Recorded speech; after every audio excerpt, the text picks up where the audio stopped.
Assalamualaikum warahmatullahi wabarakatuh. Apa kabar pemirsa? Bertemu kembali di Jelajah Religi.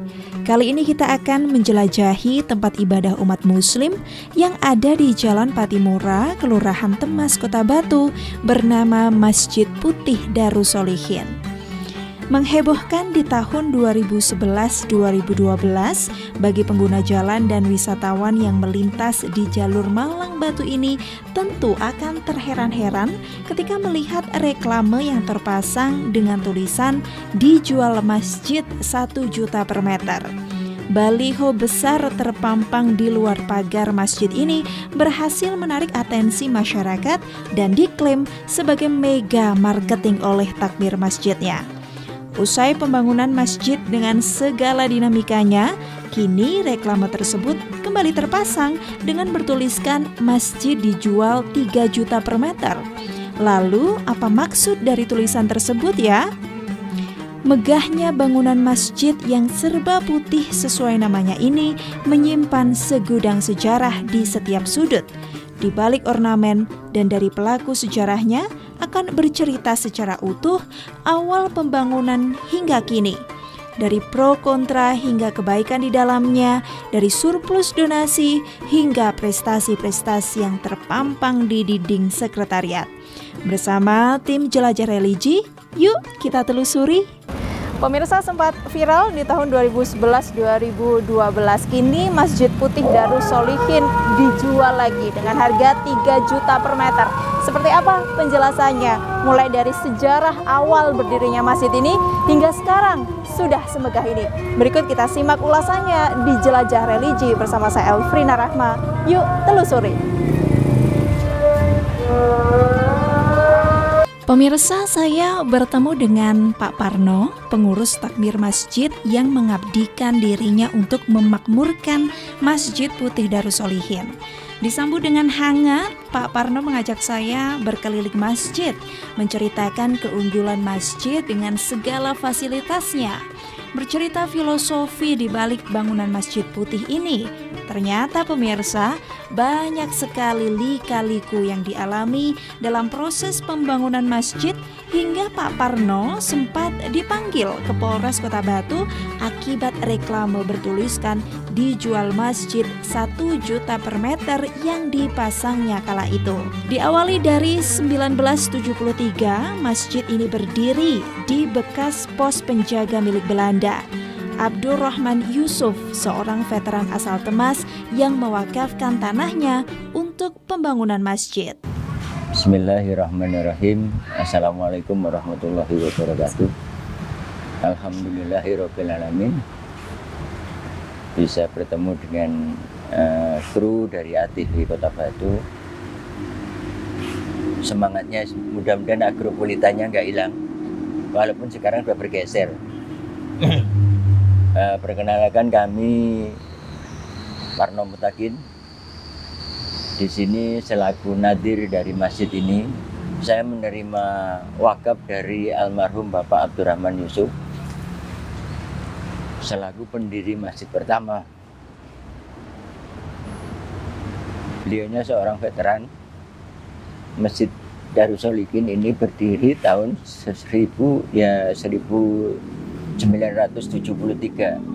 Waktu itu sempat juga menjuarai juara tingkat kabupaten. Waktu itu ada sertifikatnya kebetulan. Dalam perjalanannya waktu tentu masjid ini sudah out to date, sudah nggak relevan lagi dan juga nggak mampu menampung jamaah. Akhirnya dalam perjalanannya beliaunya kita sebagai generasi penerus berpikir bagaimana kemajuan untuk menata ke depan lebih baik, bersamaan dengan lahirnya Kota Batu waktu itu bulan November ya, November kalau nggak salah, tanggal 17 November waktu itu Batu jadi kota. Tentunya kita tentunya juga berpikir bagaimana Batu juga punya masjid yang representatif. Kami berpikir dulu kalau masuk Batu ini yang dilihat pertama adalah mesti ini tempat peribadatan Buddhis itu yang besar di kanan di kiri jalan. naik ke atas sedikit ada Institut Injil itu yang ada Alkitab sekarang. Naik sedikit ini masjid kita itu di pinggir jalan tapi sangat kumuh dan tidak layak, dan memang sudah waktunya harus ada perbaikan.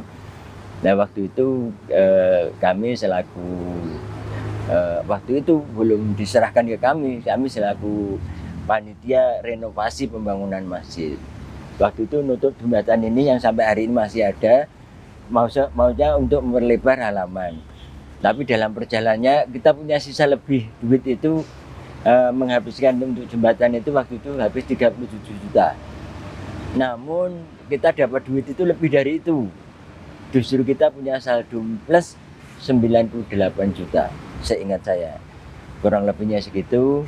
Nah, dalam perjalanannya akhirnya kita ditawari oleh takmir ini, oleh tanah pemilik ini 2000 meter untuk dibeli masjid. Kayaknya enggak mungkin kita bisa beli. Karena waktu itu ya masyarakat kita tahu sendiri dalam kondisi di masyarakat Gelonggong, Beso, Bapatan dan Genengan ini enggak seperti sekarang.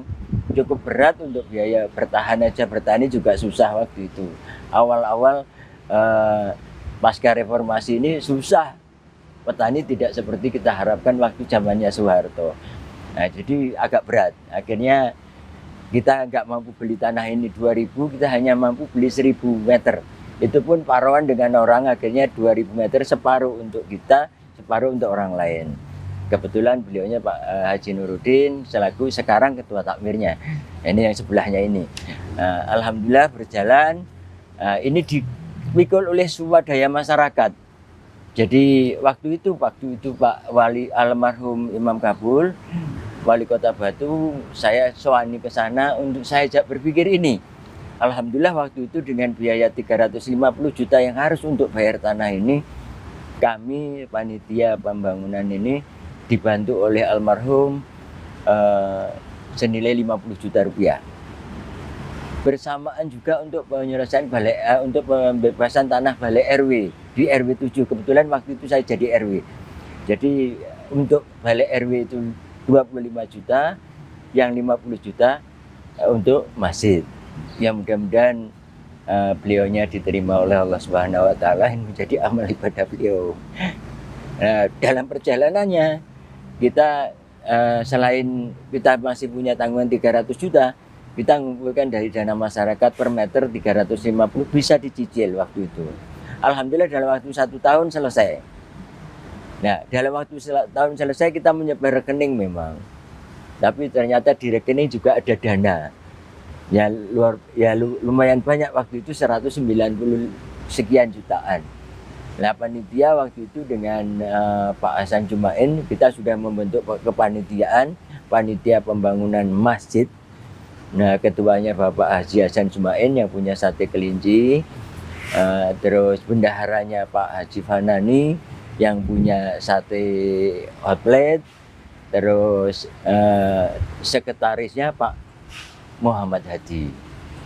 Waktu itu sekretaris RW saya RW-nya, Pak Hadi adalah sekretaris RW.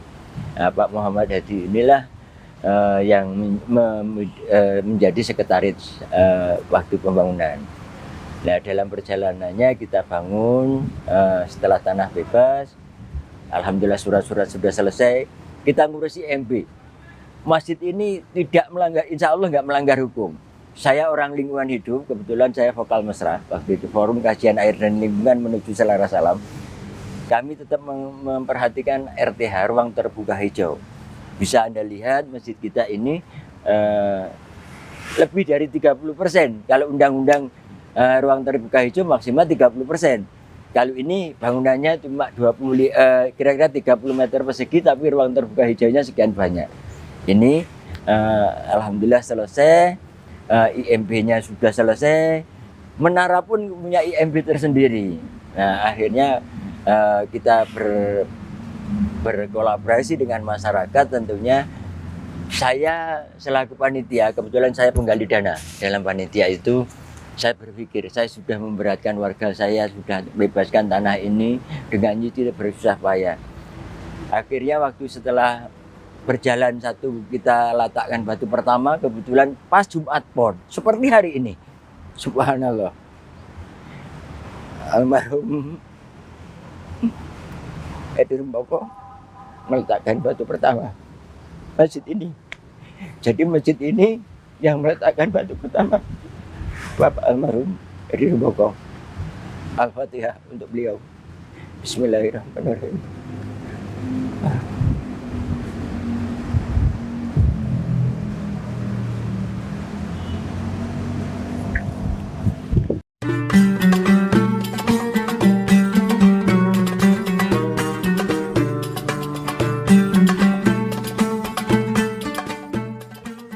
Jangan kemana-mana pemirsa, usai jeda berikut ini kami akan segera kembali dengan cerita lengkap goresan sejarah Masjid Putih Darussolihin.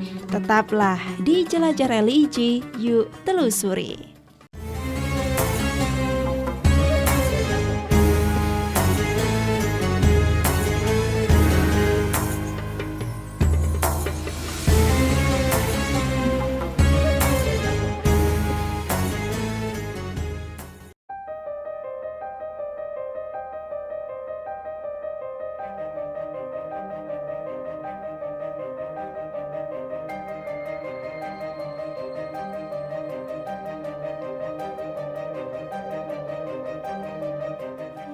Terima kasih pemirsa, Anda masih setia bersama Jelajah Religi, edisi Masjid Putih Darussolihin Kota Batu. Pemirsa, panitia pembangunan masjid mengaku pemasangan reklame itu untuk menarik simpati para donatur. Sebab selama 1 tahun menggalang dana tak memperoleh hasil yang signifikan karena masih menyisakan hutang pembayaran tanah dan bahan bangunan. Namun ide gila yang digagas tersebut ternyata membuahkan hasil. 1,8 miliar rupiah wakaf tunai berhasil dikumpulkan untuk pembangunan hingga masih menyisakan saldo di angka 500 juta rupiah. Pak Parno pun menyebutkan para donatur ini berasal dari 10 negara yang berbondong-bondong datang ke masjid akibat efek reklame dijual masjid yang terpasang, termasuk para pejabat Kota Batu. Sempat dilaporkan ke kantor polisi akibat gaduhnya sentimen masjid kok dijual. Pak Parno pun menjelaskan asal muasal reklame tersebut kepada Kapolres dan juga Kejari di kantor polisi. Setelah jelas duduk perkaranya, dirinya mengaku justru para pejabat tersebut berwakaf tunai untuk Masjid Putih ini. Masya Allah. Waktu itu ya pas hari Jumat, kebetulan Jumat Pon seperti hari ini, diletakkanlah batu pertama oleh Pak Edi Rumpoko, dan waktu itu beliau menyampaikan atas nama pemerintah Kota Batu membantu 100 juta. Waktu itu cukup besar buat kami, dengan duit segitu banyak. Akhirnya kita hanya mampu menyelesaikan lantai 1 aja, tiang-tiang sama cor lantai 1. Akhirnya dalam perjalanannya kita agak kepotokan ini harus dari mana. Nah, setelah ada pemberian itu kan sempat kami bikin banner besar tulisannya yang mohon doa restu. Saya kasih gambarnya Bapak Abdurrahman Yusuf selaku wakil tanah masjid yang pertama dan Pak Edi Rumpoko waktu itu. Tapi tidak ada respon dari masyarakat. Istilahnya donatur yang datang ini bisa dihitung jari. Saya berpikir dalam perjalanan ini kekurangan anggaran, ada 3 kali kita itu nggak mampu bayar tukang, setiap hari Sabtu kan harus bayar tukang. Nah ini akhirnya 3 minggu kemudian kita, ya Allah bagaimana solusinya. Nah, dari panitia ini 4 orang, ini musyawarah gimana kita mencari solusi ini.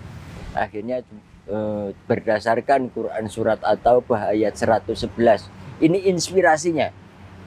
Jadi inspirasi masjid dijual ini sebetulnya dari Al-Quran Surat At-Taubah ayat 111 yang berbunyi A'udzubillahi minasyaitonirrajim, Bismillahirrahmanirrahim, Innallaha astara minal mu'minin anfusahum wa anwalahum bi anna lahumul jannah. Nah, kalau terjemah yang ada istara itu jual beli. Innallaha, sungguh Allah ini jual beli. Dengan siapa tentunya? Dengan hambanya, dengan kita-kita ini. innallaha ashtara minal mu'minin anfusahum, dirinya, wa anwalahum, dengan hartanya, ditukar dengan apa? Dibeli dengan apa? Dijual beli dengan apa? Bi analahumul jannah, dengan jannahnya Allah, surganya Allah. Nah, dari situlah kita terinspirasi. Tapi secara bahasa istaro di sini asal kata dari saro, ya ini jual beli. Nah, istaro ini dari 3 huruf pokoknya saro ya menjadi istaro, ini menjadi pola tambahan atas pola istafala. Berarti dari kata lazim menjadi mutaadi, dari tidak berobjek menjadi berobjek. Bahasa Indonesia seperti itu. Makanya di sini bukan masjid dijual.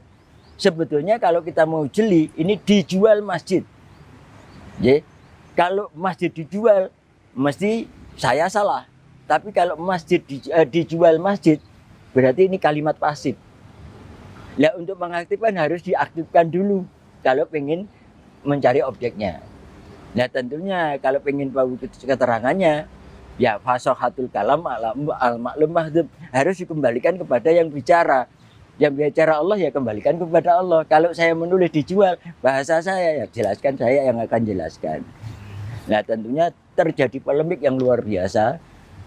Bukan hanya di ekstern, di intern pun juga demikian. Tapi alhamdulillah setelah kita pahamkan sedikit demi sedikit, dan alhamdulillah kami pun sempat dilaporkan di Kapolres waktu itu terkait dijual masjid ini. Ya tentunya saya juga datang dengan Pak Kapolres waktu itu, Pak Gatot Kapolresnya.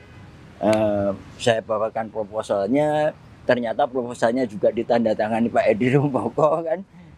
Berarti kan sudah clear, kita itu enggak mengada-ada. Ya, alhamdulillah selesai itu Pak Kapolres malah membeli. Udah kalau gitu saya beli. Alhamdulillah waktu itu beliaunya membeli 5 meter. Kebetulan Kajari Batu itu hadir di sana. Setelah hadir di sana, tentu saya ikut. Nah, akhirnya keluarganya Pak Kajari, teman-teman Kajari, terus terang keluarga Kapolres Batu waktu itu, kanit-kanitnya dipanggil sama Pak Gatot untuk ikut partisipasi. Nah, ini subhanallah, ini Allah yang gerakkan. Dari situ saya semakin mantap untuk menjelaskan kepada publik. Nah, akhirnya dijual. Orang mengatakan masjid dijual, padahal tulisannya jelas dijual masjid. Jadi kalimat pasif, iya bisa dilihat kan, jejak digitalnya nggak hilang, bisa dilihat. Jadi itu kalimat pasif, bukan kalimat aktif. Nah ini, jadi asalnya dari mana? Dari istaro tadi itu terkait. Ya alhamdulillah setelah peletaan batu pertama kita berjalan, akhirnya per minggu tidak kurang dari hampir 100 juta orang yang kan lalu layang batu kan mulai banyak. Mulai 2012 itu ya. 2012. Ya eranya Pak pasca Pak Imam Kabul, Pak Edi Rumpoko kan kebiar kota wisatanya sangat tinggi, kampanye. Jadi yang lalu lalang ini hampir ini yang membeli adalah orang luar dari Batu. Bahkan 9 negara yang membeli investasi masjid, wakaf masjid ini 9 negara, warga negara 9. Mana saja itu Pak? Ada Finlandia yang terjauh itu, ada Australia, ada Brunei Darussalam, ada Jepang, ada Malaysia, Singapura, ada Brunei dari Turki, ada dari Arab Saudi. Yang Jepang, yang terakhir Indonesia ini. Mereka lalu lalang apa? Ya lalu lalang. Pas kebetulan lagi wisata ke Batu. Ada juga yang, tapi rata-rata datang ke sini yang dari luar. Tapi sekali lagi bukan atas nama negara, tapi warga negara tersebut. Makanya ini ada simbolnya 9 semua ini. Mohon maaf. Ini kubahnya juga 9, lantainya juga 9, menaranya itu 54, jumlahnya juga 9. Itu 9 lantai menara kita. Mempresentasikan? Ya ini sebetulnya bisa juga teransumsi dari Wali Songo, boleh. Sesungguhnya kalau pesan yang tersirat ini, sebetulnya ini adalah masalah babahan Hawa Songo. Jadi kalau kita itu mau sholat ini harus menutup yang 9 lubang di dalam tubuh kita. Apa? Ya dua mata kita, dua telinga kita, dua hidung kita, satu mulut kita yang di bawah satu. Ada 9. Kalau mampu itu baru kita bisa salat dengan baik. Insya Allah. Makanya ada satu titik, ada titik Allah aja di sana, tidak ada yang lain. Nah, ini obsesinya ke sana. Ini dari lantai sini ke sana insya Allah 9. Bisa dihitung nanti. Jadi ini wallahu alam. Ini kok kebetulan angka 9 yang terjadi. Nah ini yang kronologinya secara singkat seperti itu. Dan berikutnya setelah waktu itu sempat Pak Edi masa masjid dijual. Sampai didatangi Pak Edi pun dengan DPR-nya, Komisi C waktu itu Heri Purwanto datang ke kami untuk coba dihentikan lah. Ini saya malu, ini wali kota. Saya kampanyekan, oh ini masjid yang dijual ini. Oke, saya turunkan. Tapi kalau nggak berjalan gimana Pak nanti? Apa sama sanggup? Ya nanti kita upayakan. Oke, saya tunggu 1 minggu sampai 2 minggu nggak ada penyelesaian. Ada yang datang dari Malaysia, teman Pak Edi waktu yang membelikan karpetnya itu sahabatnya Pak ER. Itu bagaimanapun juga Pak Edi Rompoko punya peran yang cukup ini. Nah setelah ada acara itu, waktu ada sahur bareng, waktu itu pas hari puasa, kebetulan kami mengundang Bapak Wali Kota untuk hadir di acara kami. Mungkin kalau mengundang di acara buka bersama sudah penuh. Akhirnya kita membuat acara sahur bareng. Jadi jam 2 malam sudah datang di beliaunya dan jamaah juga kumpul lengkap. Dan beliau secara pribadi, subhanallah, memberikan dananya pribadi untuk masjid ini 100 juta. Subhanallah, mudah-mudahan Allah meringankan, memberikan tempat yang terbaik di sisi Allah. Sekali lagi mudah-mudahan beliaunya diterima seluruh amal ibadahnya. Nah ini yang terkait dengan pemerintah Kota Batu, kami enjoy aja dengan pemerintah Kota Batu. Saya juga prosedural, tidak untuk kepentingan pribadi kami, tapi untuk alhamdulillah masjid ini. Dan ini terkumpul, selesai kita menyelesaikan masjid ini plus menara ini, waktu itu menghabiskan anggaran 3.875 juta. Kita masih surplus, punya duit tunai. Waktu itu saya serahkan ke pengurus yang ada waktu itu 500 juta untuk modal awal.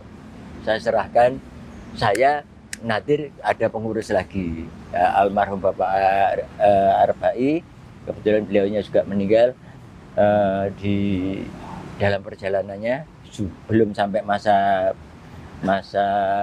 khidmatnya selesai, beliaunya kena COVID kemarin. Juga termasuk bendahara kami, yang bendaharanya masjid ini juga kena COVID. Ya terpaksa tidak salatkan di dalam masjid tapi di halaman ini, karena kita waktu itu kena COVID itu. Pak, waktu Ini poster itu dipasang ya. di tahun mulainya awalnya Pak, hari tahun 2011. Ingat saya 2011. 2011. Poster itu dipasang berapa lama Pak setelah kemudian Sampai selesai. Pak Edi Rompoko meminta untuk turun gitu? Turun saya turunkan. Tapi 2 minggu enggak, ya saya pasang lagi. Saya pasang lebih besar, tak tambahin lagi tanpa perantara. Akhirnya ya berlanjut sampai ini surplus. Nah waktu itu kita punya, ya selesai ini kurang lebihnya segitu habisnya. Jadi persoalannya bukan kami membangkang wali kota, enggak. Tapi semata-mata karena ini harus selesai. Dan saya yakin Allah akan berikan yang terbaik untuk masjid ini. Nah hanya saja perlu saya sampaikan bahwa masjid ini sudah berdiri setahun setelah masjid ini selesai, kita mendirikan yayasan Masjid Putih Darussolihin. Jadi masjid ini bukan masjidnya salah satu ormas manapun, sekali lagi, karena yang nyumbang ini ada NU, ada Muhammadiyah, ada Jamaah Tabligh, ada Dewan Dakwah, ada Al-Irsyad, ada yang Kejawen, banyak sekali. Nah kebetulan almarhum Bapak Abdurrahman Yusuf, masjid ini untuk umat Islam. Inilah menjadi komitmen kami selaku pengurus yang ada sekarang pun. Kebetulan kalau sekarang di kepengurusan saya ini sebagai humasnya. Kalau di kepengurusan takmir, ketua takmir yang saat sekarang adalah Bapak Haji Nuruddin Sukadi. Itu sebagai ketua takmir sekarang. Pak, kita kelas balik ke 1970-an waktu Ya. tadi cerita Ya. seorang veteran yang kemudian mewakafkan itu. Awalnya ceritanya seperti apa, Pak? Nah, awalnya waktu itu Mbah Abdurrahman Yusuf ini anaknya Pak Yusuf, orang Temas sana. Menikah dengan orang sini, Ibu Hajah Juwaria. Ya punya anak beranak di sini, yang punya sate hot plate itu. Dia punya tanah ada di sana. Di daerah pasar situ. Waktu itu akhirnya dibarter, wes aku njaluk, ini dulu posnya Belanda ceritanya. Jadi kemarin ini selesai tanah pun, ini langsung dibangunkan masjid. Dibangun masjid ini tukar balik dari wakafnya Pak Abdurrahman Yusuf, dari bapaknya, dia minta ke bapaknya dikasih tanah di sana, ditukar guling ke sini. Waktu itu dengan Pak Haji Suratman, Bapak Haji Sulaiman, punya tanah ini dijual ke Pak Abdurrahman Yusuf. Hasil penjualan dari sana untuk beli ini. Nah itu luasnya tidak luas, paling enggak cuma 600 sekian meter. Ya di depan ini yang untuk halaman saat sekarang. Nah dari situ dulu itu di sini memang posnya Belanda. Jadi ini adalah tanah P2. Dan alhamdulillah di era Bapak Sukadi ini, Bapak Ketua Takmir saat sekarang, tanah ini sudah sertifikat wakaf atas nama keluarga Bapak Haji Abdurrahman Yusuf. Anaknya Bapak Mbak Nur Taifah itu nanti wakafnya. Karena ini statusnya sudah resmi status wakaf, bukan tanah P2 lagi. Kalau ini memang dari sertifikat kita beli, ya otomatis sertifikat wakaf atas nama Bapak Hasan. Wakifnya adalah Bapak Hasan Jumain. Kalau ini adalah putrinya Bapak Haji Abdurrahman Yusuf, termasuk istri dari Bapak Hasan Jumain. Ya, jadi diwakafkan ke masjid ini. Nah, wakafnya kemana? Kalau wakaf pribadi, kan nadir kan pribadi. Tapi kalau wakaf secara ini ya harus yayasan. Jadi setelah ini jadi yayasan, kami selaku pembina yayasannya. Sekali lagi ini kita sudah berdiri yayasan sejak tahun 2016. Dalam wujud selesai.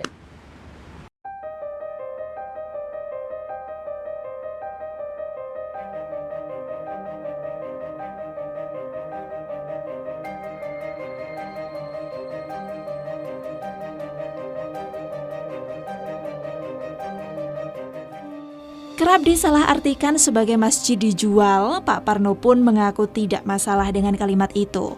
Dirinya menjelaskan arti dibalik penamaan Masjid Putih Darussolihin yang sesungguhnya. Penyematan masjid dijual akan membuat masjid ini lebih dikenal di masyarakat, dan positifnya diharapkan semakin banyak orang yang berkunjung dan melaksanakan ibadah di masjid ini. Pemirsa, di segmen selanjutnya kita akan mengulas mengenai fasad bangunan, kekasan bangunan masjid, dan ornamen-ornamen di dalamnya. Jangan kemana-mana ya.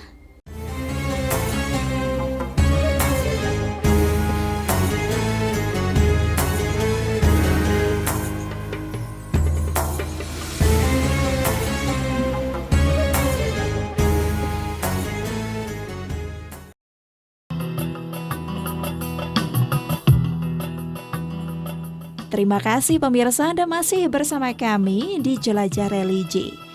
Sesuai namanya, Masjid Putih, masjid ini keseluruhan dicat warna putih. Di bagian mimbar tempat imam terdapat ukiran kayu yang menonjolkan kekhasan budaya Jawa disertai dengan tiang penyangga kayu jati. Pak Parno mengaku meskipun begitu, Masjid Putih ini berkonsep budaya Indonesia. Salah satunya terdapat tiang bendera di parkiran yang selalu berkibar sangsaka merah putih. Dengan luas 2.400 meter persegi, bangunan masjid ini memiliki 9 kubah dan dipadati dengan berbagai kegiatan keagamaan, selain sholat 5 waktu dan juga sholat Jumat tentunya. Lanjutkan, nama ini kan masjidnya Darussolihin. Di pesantren itu juga ada Masjid Darussolihin. Boleh dijelaskan artinya dulu Dan waktu itu penamaannya seperti apa sih Pak? Kalau terkait masalah nama, pertama kali masjid ini namanya yang di depan itu yang utama pertama kali itu adalah Masjid Mukarromah. Setelah Mukarromah terjadi ada perubahan Masjid Al-Mukarrom Darussolihin. Nah, Masjid Al-Mukarrom Darussolihin tapi terkenal Masjid Darussolihin.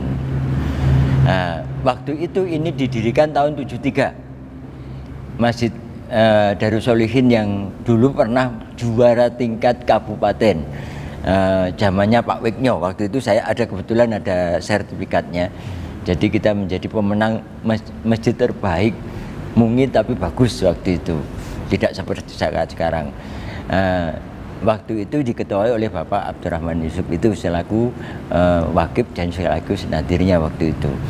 Nah, dalam perjalanannya kami di generasi yang agak mundur sedikit, setelah ada ini, waktu itu masih nama Masjid Al-Mukarrom Darussolihin.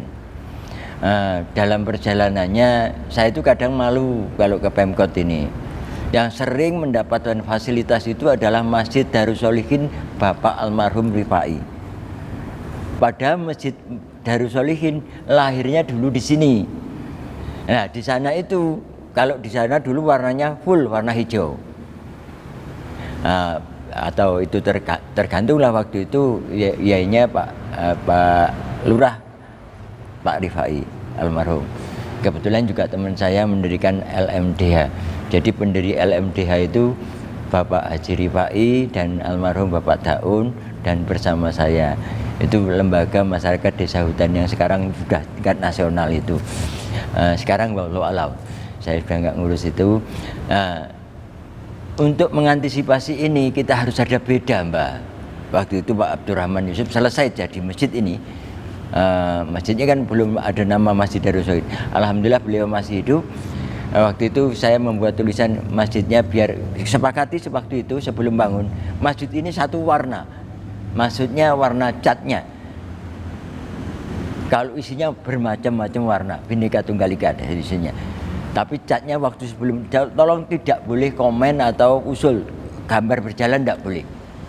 Sepakati, ada saya buatkan miniatur dari foam itu waktu itu biayanya 5 juta yang bikin Pak Sarun itu RW 9.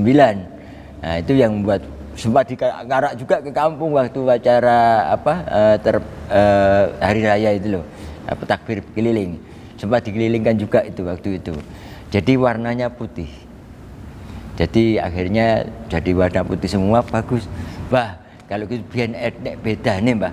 Masjidnya dinamakan Masjid Putih Darussolihin. Akhirnya Mbah Kung sepakat, ya ada yang nggak setuju, wajar lah. Di setiap nggak mungkin semuanya setuju. Akhirnya Masjid Putih Darussolihin sudah tak pasang itu, plus tiang bendera dengan saya kerek merah putih sampai hari ini. Ini cirinya masjid kita adalah merah putih ini. Ini jiwa kami mewarisi perjuangan almarhum. Dan satu sisi memang kami jiwa-jiwanya merah putih. Jadi ini Islam yang ada di Indonesia, ini insya Allah gitu. Karena mungkin memang Pak Kalau ya, veteran ya Pak. Ya Bapak, ya betul. Kalau artinya nama Darussolihin Pak? Kalau Masjid Putih ya ini obsesinya ya putih. Ya mudah-mudahan bisa jadi putih memang tujuannya ke masjid ini. Jadi harapannya ya usisa ala taqwa, masjid ini didirikan untuk takwa, bukan yang lainnya.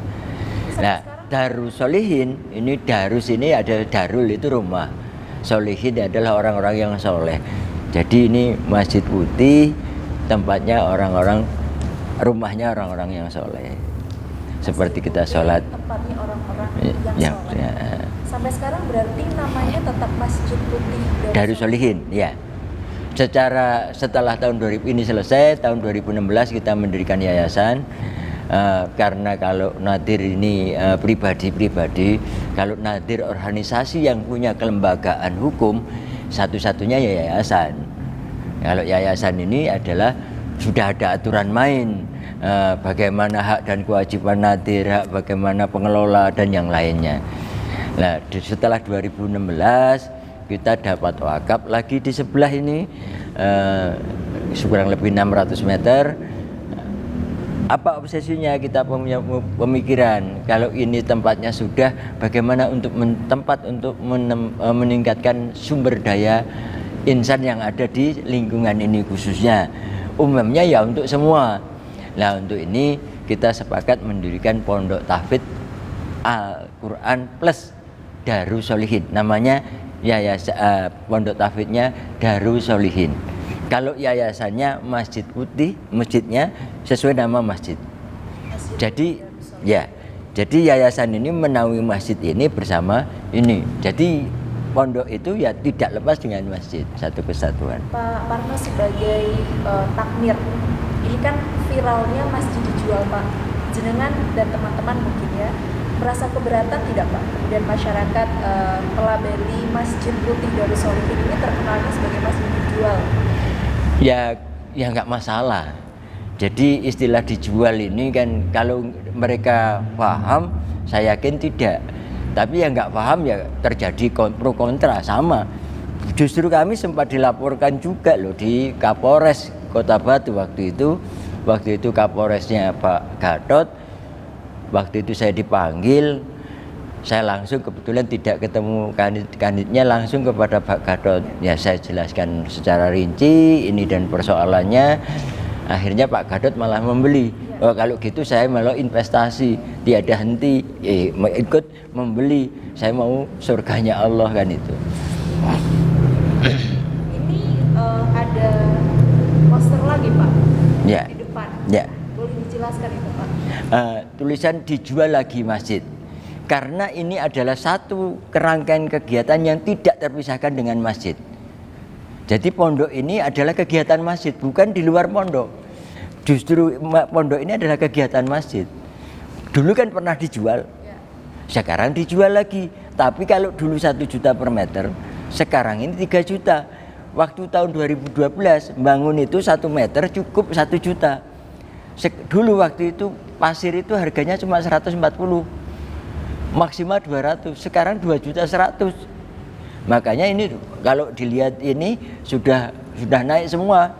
Semen waktu itu harganya per yang 50 kg harganya nggak sampai 20.000. Sekarang sudah 50 ini dan lebih. Tergantung dengan inflasi. Nah, tukang waktu yang sangat saya ingat sekali, tukang waktu itu 40. Kuli bangunan 35-30. Sekarang tukang sudah 100 lebih. Ini perbandingannya. Makanya 3 juta ini per meter. Ini asumsinya untuk bangun 1 meternya dibutuhkan anggaran 3 juta. Kalau kata dijual lagi itu Pak? Lah ya, ini terkait dengan Quran surat At-Taubah tadi 111. Apakah kemudian itu cara dari takmir untuk menarik masyarakat atau apa itu? Ini sebetulnya ini hanya satu cara. Ini mega marketing. Kalau you tahu kan ada seal marketing ini, modelnya marketing ini kan ada door to door atau direct selling ya. Terus proyek selling. Nah, tak hanya proyek selling, sebetulnya ngomong Pemkot diragati Pemkot, ayam masjid itu kan proyek selling gitu. Proyek yang didanai oleh pemerintah kota, nggak usah saya ngomong ini. Justru ini adalah mega marketing. Mungkin baru kali loh ada mega marketing, sekarang ada mega marketing di sini. Ya dengan cara apa? Saya tidak ngakali ini. Ini Quran. Memang perintahnya itu jual beli. You kalau Anda mau jual beli dengan Allah, nih diri Anda, kita itu kan kadang jadi pembohong nih. Kita ngomong inna sholati wa nusuki wa mahyaya wa mamati lillahi rabbil alamin. Setelah itu gua sendiri. Lo gua kan itu. Mana lillahi rabbil alamin. Padahal kita ngomong tidak kurang dari 17 rakaat itu kita lakukan yang wajib. Kalau 5 kali sholat kita dengan bacaan iftitah. Yang sholat wajib aja 5 kali. Belum nanti sholat sunnahnya, belum nanti sholat tahajudnya. banyak sekali kita kebohongan dengan Allah. Lah ini makanya ini saya mau sadarkan ini bangsa ini dengan jual. Ayo jual beli dengan Allah. Esensinya adalah jual beli bukan dengan kita, dengan Allah. Makanya di sini orang yang wakaf tunai, ini namanya wakaf tunai. Nah kemarin hasil penelitiannya anak-anak IAIN kan ternyata juga secara hukum wakaf tunai dibenarkan, nggak salah saya, insya Allah. Nah, ini satu ijtihad kami yang mudah-mudahan kalau salah ya Allah mengampuni saya. Kalau benar ya ini bukan untuk pribadi saya, insya Allah gitu. Jadi alhamdulillah kita dipercaya masyarakat, ternyata dari yang istilah dijual masjid 1 juta per meter itu yang membeli 1.848 orang dari warga 9 warga negara. Luar biasa ini. Ini dengan sekarang Pak, sekarang ini hari ini baru sekitar 100, kalau nggak salah 160-an orang kita jual ini. Ya, bulan ya Pak? kami angkat dijual ini kurang lebih baru 2 bulan. Karena kita bangun terus tapi kau sempoyongan, tapi alhamdulillah dari toko ini percaya banget sama kita. Kita sampai punya utang, makanya ya apa ini dijual lagi aja ya. Akhirnya muncullah dijual lagi ini. Untuk fokus penyelesaian pondok ini. Ya alhamdulillah ini sudah 80%, tinggal pintu sama ya pintu-pintunya dengan perangkat-perangkatnya anak-anak. Dananya sekarang Pak sudah cukupkah atau masih minim, masih defisit kita. Nah, belum terselesaikan utang kami di toko sampai hari ini belum terselesaikan, tapi tidak sebanyak kemarin. Kemarin sampai kita minus 1 M. Ini kurang lebih hampir 2 miliar sekarang. Ya habisnya ini. Nah ini sudah kemarin sempat kita tulis lagi ini karena kita punya utang 1 miliar di atas 1,2. Nah, 2 bulan yang lalu kita tulis ini, kita tulis masjid dijual belum lama. Ya sempat kemarin ada filler dari anak Lesti yang ngangkat, saya juga nggak ngerti siapa orangnya. Ya justru kemarin malam-malam orangnya datang, Pak, saya mau ikut 1 meter 1 orang, tapi 15 orang untuk almarhum ini 15 orang Pak, berarti 15 kali 3 juta 45 juta malam dini hari diantar ke rumah, diantar ke masjid ini. Kemarin ya belum lama, barusan nanti kita umumkan ya. Nanti pada hari Jumat hari ini kebetulan nanti saya serahkan kepada seksi peribadatan untuk mengumumkan saya biar untuk alih regenerasi. Ini ketua peribadatannya akan mengumumkan nanti. Nah, untuk apa saja, untuk doanya, untuk siapa saja ini nanti akan muncul di sana. Ada juga yang kemarin dari Jakarta, Pak titip 2 juta untuk istri saya yang sudah meninggal. Itu justru itu yang insya Allah diterima oleh Allah. Ini untuk yang kemarin dari Jonrejo, dari Sisir kemarin barusan. Ini dari Sisir, dari jurusan Sisir ini Bapak Romi itu kemarin juga menyerahkan 10 juta. Jadi ini yang terjadi. Pak, ini kan kita ngobrol soal bangunannya Pak. Ya. Dari awal kan kemudian jenengan menjelaskan harus putih begitu. Kalau soal ornamennya, fasadnya, ada ukirannya, itu siapa yang pilih Pak? Ya panitianya, ketua panitia Pak Hasan Jumain ini bukan seorang arsitek. Kita tidak pakai arsitek, kita desain sendiri. Ini minimalis sekali masjid ini. Sama lihat sederhana sekali, tidak banyak ornamen macam-macam. Cuma untuk kayu ini memang kami milih. Kita kayu lawas ini, istilahnya jati lawas. Ini kita beri kayu lawas terus dibuatkan oleh sahabat kami yang ada di Kudus. Kalau beli ya mahal, tapi kalau ini kemarin kan beli kayu-kayu lawas itu yang dibuat. Jadi ini kayu lawas sekali, bukan kayu jati baru, tidak. Ini kan mix ya Pak, modern, kejawen, ya. Budaya Jawanya, kulturnya juga ada. Sebetulnya bukan masalah ini kejawen atau enggak. Ya ini Indonesia lah, ini aja ya, Indonesia aja. Karena apa? Ya saya orang Jawa. Kalau semangatnya orang Jawa itu mesti adiluhung. Nggak ada. Coba nyanyian pasti yang terbaik. Nulado laku utomo tumprape wong tanah Jawi. Jadi di pupuh-pupuh itu adalah ungkapan bahwa Jawa ini budayanya luhur. Itu loh. Kalau total luas dari Masjid Putih Darusolihin ini berapa? Ini luasnya cuma 2.214 kurang lebih. 2.000 ya.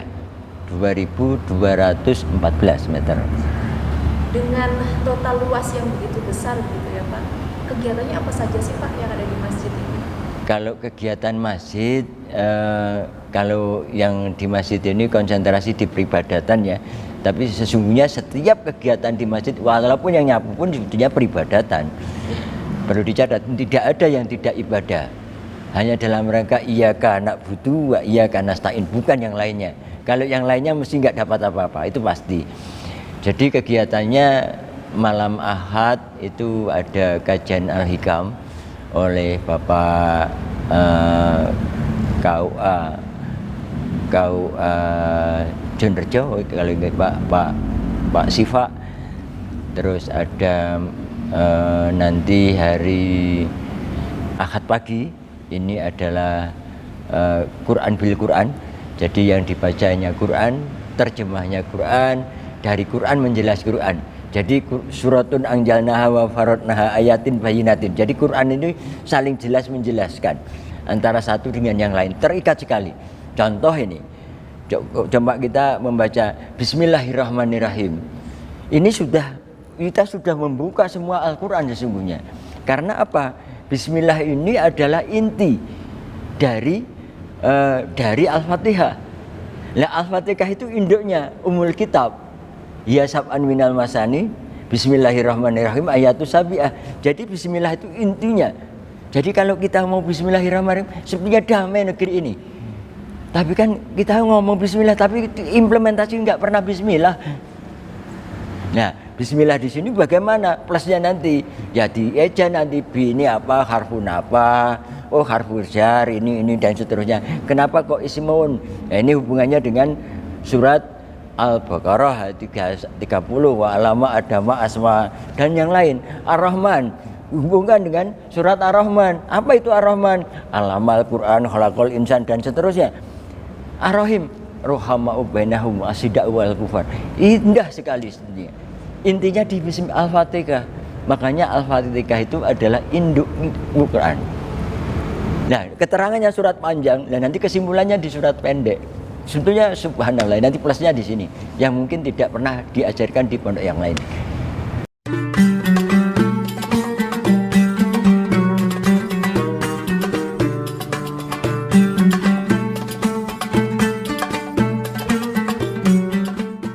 Kebaikan yang ada di masjid ini menyadarkan kita bahwa sebaik-baiknya niat tulus dan ikhlas juga harus dibersamai dengan ikhtiar yang tiada batas. Nah pemirsa, kita akan kembali lagi di episode selanjutnya yang masih mengulas tentang Masjid Putih Darusolihin. Ternyata masjid ini juga memiliki sumber mata air yang dimanfaatkan sebesar-besarnya untuk kemakmuran masjid. Ada ruangan di samping sekretariat yang berisikan filter air dan tangki-tangki di dalamnya lengkap dengan galon-galon yang berjejer. Selengkapnya kami ulas di Jelajah Religi selanjutnya. Yuk telusuri. Tim Jelajah Religi pamit undur diri. Terima kasih Anda sudah menyaksikan cerita unik di balik dijual Masjid Putih Darusolihin. Semoga kita selalu mendapat keberkahan dari Allah Subhanahu wa Ta'ala. Wassalamualaikum warahmatullahi wabarakatuh.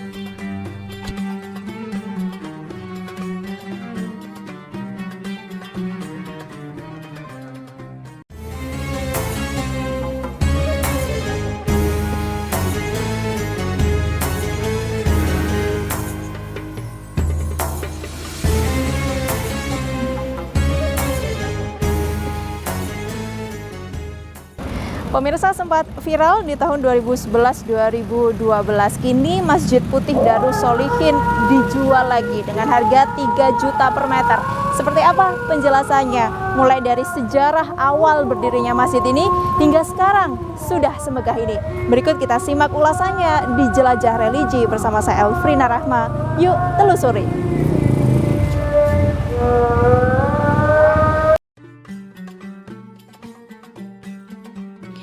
Assalamualaikum warahmatullahi wabarakatuh.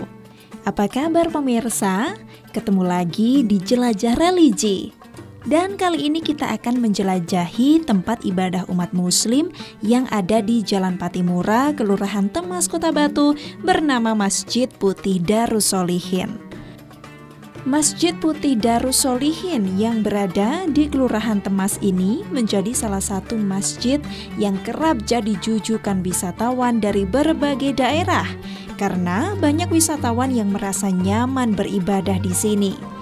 Jelas saja pemirsa, meraih juara harapan 2 kategori masjid sehat dan bersih se-Jawa Timur pada 14 Desember 2022. Selain bersih dan nyaman, di dalam Masjid Putih Darus Sholihin ini juga memiliki mata air sendiri. Memiliki menara yang megah menjulang hingga masyarakat Kota Batu maupun wisatawan bisa menyaksikan keindahan sunrise ataupun sunset di sini. Setelah kita mendengar sejarahnya dari Masjid Putih Darus Sholihin, kita akan melihat lebih dekat mengenai bangunan yang tampaknya sangat sejuk sekali ya, karena saya sudah berada di dalam bersama dengan takmir masjid Pak Parno. Pak, boleh dijelaskan secara lebih detail lagi Pak, karena jenengan tadi kan sudah menceritakan bahwa ini ukiran ini dibuatnya di Kudus. Di sini tapi dari tukangnya dari Kudus, jauh-jauh dari Kudus Pak. Kenapa pilih orang Kudus Pak waktu itu? Ya kebetulan mereka yang punya ahli. Maka ini ukirannya bukan ala Jogja, bukan ala Jepara, tapi ini ala Kudus. Jadi kalau orang yang paham ukiran, ini bukan Jepara.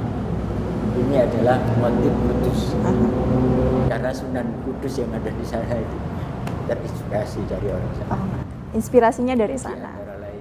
Oke, ada lafadznya di atas sana Pak, dan juga di bawahnya. Ini adalah Allahu Akbar, sesungguhnya semuanya hanya Akbar, yang Akbar hanya Allah saja. Kalau ini adalah lafaz syahadat, asyhadu alla ilaha illallah wa asyhadu anna Muhammadar Rasulullah. Tapi ini adalah bentuk bukan hanya sekedar persaksian, ini adalah sumpah, ini sesungguhnya. Sumpah kita tidak ada ilah kecuali Allah. Bukan hanya tidak ada Tuhan, tidak ada penggerak dalam hidup kita kecuali Allah. Ada mimbarnya Pak? Ya, mimbar ini kita tidak seperti yang model, memang beda ini.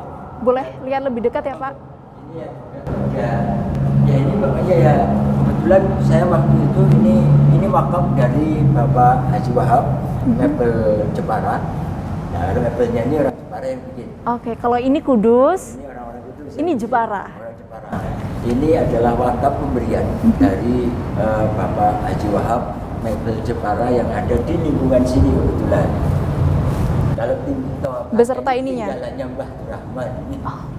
Ini yang kita dari pendahulu ini ya Pak. Sejak dulu itu. Berarti di sini bara yang paling tua ini Pak. Ya. Dan digunakan sampai sekarang. Kita juga berubah apapun. Kalau di belakang itu Pak, mungkin ada filosofinya atau? Ya intinya kita fokus satu titik aja. Walaupun dari penjuru alat mata angin ini tetap satu. Segala godaan apapun dihiraukan fokusnya kepada Allah Subhanahu wa Ta'ala. Siap. Untuk tiangnya Pak yang ada di dalam ini? Tiang ini sama, jadi kita agak lama dari tiang ini sampai agak paling berat saya nyari bahan tiang ini. Karena ini kebetulan ngumpul panjangnya 4,5 meter, lebarnya 65 cm. Ini sampai atas ya Pak? Iya, ini lantai 2, lantai ini pakai tiang kayu jati unggul, ini tidak ada sambungan. Kenapa pilihnya kayu jati Pak waktu itu? Ya, kan mahal ya Pak? Ya jati ya, namanya jati yang terbaik. Insya Allah kayu yang terbaik di kampung ini ya kayu jati. Jati ini urip ya ini. Dengan ornamen lampu masa lampau. Ini Ini lampu, kalau ini lampu lawas ini memang. Ya, ya. Tapi kita cari di robeknya. Kalau lampu ini juga wakaf orang. Sebetulnya waktu itu ada orang yang memberikan, tapi lampunya kecil. Saya mohon kita belinya lampu besar ini. Nah, nggak lama ada hamba Allah yang datang memberikan. Ini nggak boleh disebut namanya. Hamba Allah. Ya, Boleh disebut. aja, ya. Pak, biasanya dalam masjid itu kan ada AC-nya gitu Pak. Karena ini ada kipas angin sudah cukup sejuk. Enggak, ini ada kipas angin karena di bagian Di dalam? tengah. Ini satu. Ini Oke. ada AC-nya. Punya kemampuan yang cukup untuk ini dingin. Kok di atas itu Pak ada jendela 2 juga? Iya. Ada ruangannya di dalam kah? Ada. Jadi di situ ada ruang belajar, di sini ada ruang belajar. Oke. Jadi nanti bisa dilihat ini di atas juga ada ruang belajar. Di sebelah ini sekretariat, di sebelah bawah ini gudang. Ruang belajar untuk Ya siapa yang mau belajar? Oke. Untuk anak-anak kecil mengaji ataukah? Kalau yang anak-anak kecil baru sebagian kecil ya sudah ada anak-anak ngaji di atas. Yang tua pun juga nggak masalah. Pak, saya dengar di sini ada sumber mata airnya. Ya. Boleh saya diantarkan Pak? Sumber airnya mungkin di jauh sana. Jadi kan harus ngambil di sungai di bawah kita ngambil. Jadi sumber air di sini menggunakan PATM, pompa air tanpa motor. Jadi forever itu air mengalir terus. Pompanya di sini? Nggak ada pompa. Ya dengan cara teknik nenek moyang kita. Ini teknologinya pompa mesra sebetulnya. Boleh nanti diceritakan ya Pak. Katanya tadi kan ada air yang 1 galon 5.000. Oh, boleh, nah, di sebelah mana?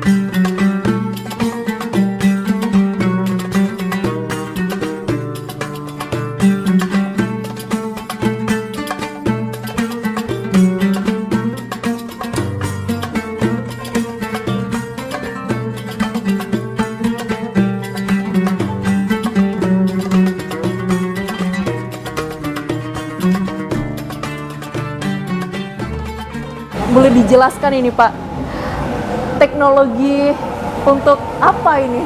Sebetulnya gini, dari kita ini punya sumber air, alhamdulillah Masjid Putih Darusolihin. Ini punya sumber air sejak masjid ini ada. Alhamdulillah sampai hari ini. Duluan mana Pak dari sumber sama masjidnya? Kenapa? Duluan Bersamaan, kebetulan masjidnya selesai, sumber kita cari. Waktu itu saya jadi RW, kebetulan kita banyak sumber air mengalir. Sebetulnya harapan saya pemerintah Batu bisa tanggap untuk menyelesaikan air di sini. Tapi alhamdulillah sekarang menjadi HIPAM untuk di tingkat RW. Dari sini saya ngambil satu sumber untuk masjid ini. Jadi sumber itu khusus untuk masjid? Iya, tidak yang lainnya. Khusus ini. Ya kebetulan kalau airnya belum diproses pun pH-nya sudah bagus. Apalagi dengan sentuhan teknologi. Jadi dengan purifier ini kita punya produksi hexagona, RO, energi alkalin. Hanya alkalin ini kalau dijual 5.000 nggak untuk biayanya. Makanya ini tidak kita produksikan. Kita hanya untuk air minum aja. Jadi ini bukan isi ulang. Sekali lagi ini produksi air masjid. Dengan hanya 5.000 rupiah Bapak Ibu bisa 1 galon, silahkan ambil sendiri. Tapi kalau ngirim ya tambah ongkos kirim. Silahkan 5.000 bawa kemasan sendiri, kita isi di sini. Karena saya takjub Pak, saya baru pertama kali ini melihat teknologi secanggih ini berada di masjid. Kalau sekota Batu mungkin hanya di sini ya Pak? Kalau sebetulnya ini ya teknologi purifier sederhana, hanya kita tambahkan. Dan ini ada ultraviolet, ini ada ozonisasi, ada purifier. Nah, yang ini untuk hari ini tidak fungsi karena ini untuk Alkali ya? Nah, alkali ini bahannya bukan karbon aktif lagi yang di sini, tapi ini adalah alkohol. Nah ini mahal. Nah, makanya yang dijual ini yang ada ini, insya Allah kualitasnya tidak kalah dengan air minum yang di pasaran. Oke. Kenapa begitu istimewa? Karena berada di masjid. Itu yang membedakan, Pak. Dan ini sebetulnya orientasinya bukan semata-mata untuk bisnis. Sekali lagi untuk ini sebenarnya dalam rangka pelayanan. Semangatnya kami datang untuk melayani bukan untuk dilayani. Enggak lah Pak, karena 1 galon 5.000 murah banget. Makanya ini ya, airnya ya sejak ini namanya kemarin juga hasil laborat dari Kabupaten Batu yang Panjen sudah memenuhi syarat. Ada sertifikatnya. Konsepnya dari umat untuk umat Ya, gitu ya Pak. insya Kita boleh pindah ke yang lain Pak, ada fasilitas apa lagi?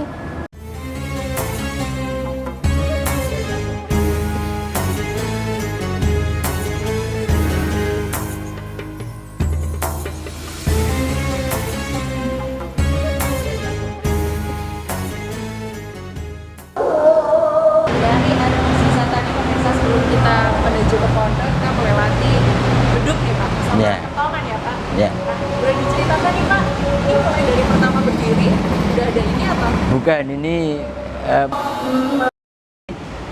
dari warga RW 06 memberi ini. Jadi salah satu warga RW 06 yang ada di Kalimantan membelikan beduk ini. Terus beduk yang lama dibawa ke sana, tapi sekarang kelihatannya rusak. Kalau yang lama itu asli kayu wungkul. Nah ya ini, kalau ini kan dari produsen beduk memang dari Gunung Mas. Kira-kira tahun berapa ini Pak sudah ada di sini? 2000-an? Ya enggak, ya bersamaan masjid ini. Ya. Dan juga kantong ini dari Kudus Kak? Enggak. Oh, kalau ini kita bikin sendiri. Ini barang lawas ini.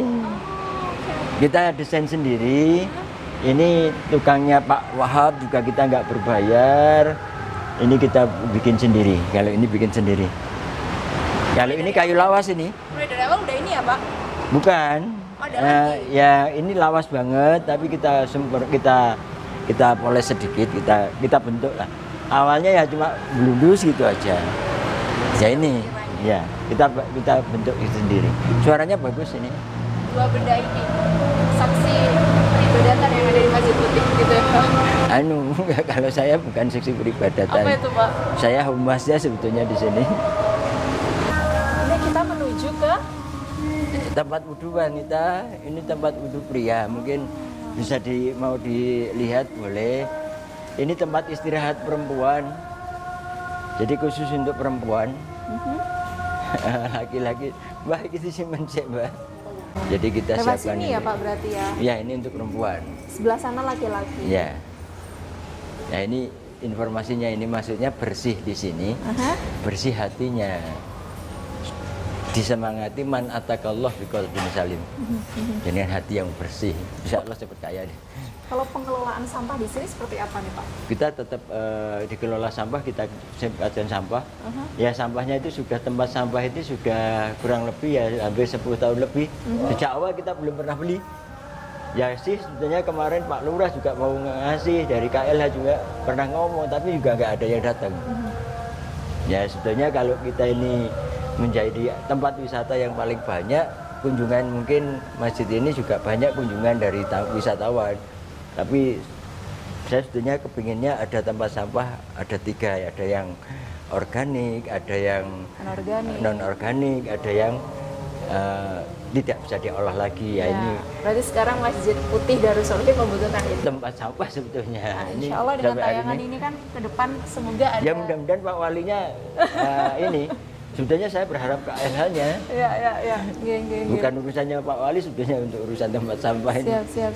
Nah ini tempat base campnya Marbot. Marbot di sini. Iya. Boleh lihat ya Pak ya? Ya. Sama dapurnya Marbot, ini tempatnya Marbot. Sama tempatnya Marbot. Dapurnya di sini. Ini Pak, di masjid dapurnya. ini ada berapa orang Marbot Pak yang? Ada 4 orang. Ini Pak Imam Sujono ini adalah seniornya Marbot ini. Ada 4 orang. Karena begitu bersih ya Pak, mulai dari depan sampai belakang. Ya ini ya kerja kerasnya Marbot ini, kalau pengurus kan tidak pernah tandang. Ya kebetulan beliaunya yang taman ini, Pak Haji Gunawan ini, mereka di sini relawan. Jadi yang buat taman segini banyak ini adalah beliaunya, Bapak Gunawan. Ini orangnya. Besok taman surga nggak usah masuk. Seperti ini gambarannya ya Pak di surga ya. Janatun tajri min tahtiha al-anhar. Nah ini Karena ruang terbuka hijaunya sepertinya lebih luas ya Pak daripada bangunannya ya. Ciri khasnya dari tiang bendera ini ya Pak. Ada merah putihnya, semangatnya merah. Itu di atas menara, sama lihat itu juga ada merah putih yang berkibar. Iya. Menaranya ada ganti. 9 juga. 9 lantai. Tingginya 54 meter. Untuk menara paling Iya. paling tinggi itu Jadi ya? kalau mau lihat sunrise, sebetulnya warga Patu nggak usah ke Bromo. Silahkan sholat subuh di sini. Anda bisa Nah, melihat matahari terbit. dan gratis karena Gratis. fasilitasnya semuanya Dengan gratis. catatan sholat subuh di sini. Cuma itu aja. Kalau untuk tanamannya ini Pak, ini kurma ya Pak? Kenapa? Ini pohon kurma. Ini kurma Indonesia ini. Iya. Ini sebetulnya ini kenari sebetulnya ini. Kurmanya orang Jawa. Kalau ini pentris, bukan tanamannya orang Kristen, enggak. Ini memang ini tanamannya Gusti Allah ini, bukan tanaman punya agama, kan enggak. Kalau yang kurma ini, itu kurma di depan itu kurma. Ini kenari namanya. Ini kenari ya. Kurma Besar jenis kenari. familinya karena kenari. Nah ini namanya ini gambarnya Panderman ini.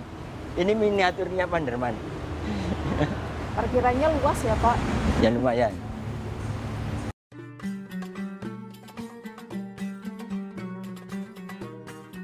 Jangan kemana-mana pemirsa, karena usai jeda kami akan membahas mengenai pembangunan pondok pesantren yang berada tepat di depan Masjid Putih Darussolihin. Tetap di sini ya.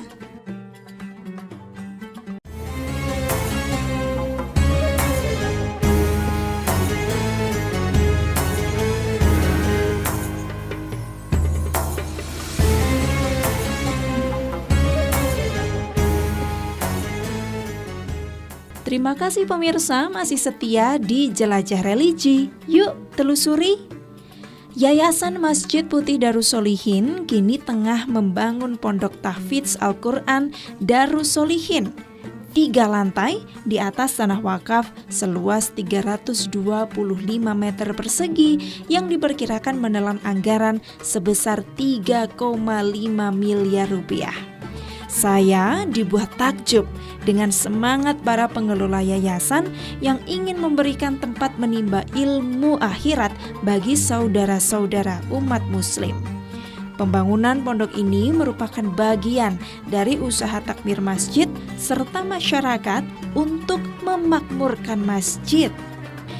Pemirsa, ketika kita memberikan sebagian harta untuk pembangunan masjid dan pondok pesantren, maka itu juga dikategorikan sebagai sedekah jariyah.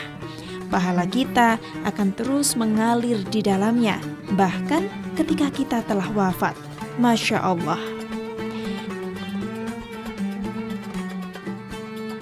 Nah, ini pondok pesantren yang Rencananya untuk pondok tahfidz. Al-Tahfidz. Ya, pondok tahfidz ya. Pondok tahfidz Al-Quran Plus. Nah, ini kita punya 3 lantai. Ini belum selesai, masih Ini, Pak. ya kurang lebih 80%. 20% ya. Mungkin bisa naik ke atas, bisa ngelihat nanti bisa dilihat di zoom dari ini dari atas nanti bisa melihat. Berapa lantai nih Pak? 3. 3 lantai. Sudah selesai 3 lantai. Naik sana, kita tahu. Ini lantai 2-nya ya Pak? Insya Allah ini lantai 2, tapi ya juga belum finish, masih proses pembangunan. Total pekerjanya berapa Pak? 12 sampai 15 orang. Tiap mesti. hari itu? Ya, tiap hari. Dan ini uniknya di sini, yang ngirim ini masyarakat. Apanya itu Pak? Yang ngasih makan pekerja Oh, ini, makannya. mulai pembangunan masjid Aha. sampai pembangunan pondok ini, yang ngirim masyarakat. Dari yayasan Digilir. nggak pernah? Enggak. Jadi masyarakat itulah yang ngirim ke sini. Kalau dikumpulkan, mulai pembangunan masjid ini mungkin nasinya setumpuk ini juga. Segunung gitu.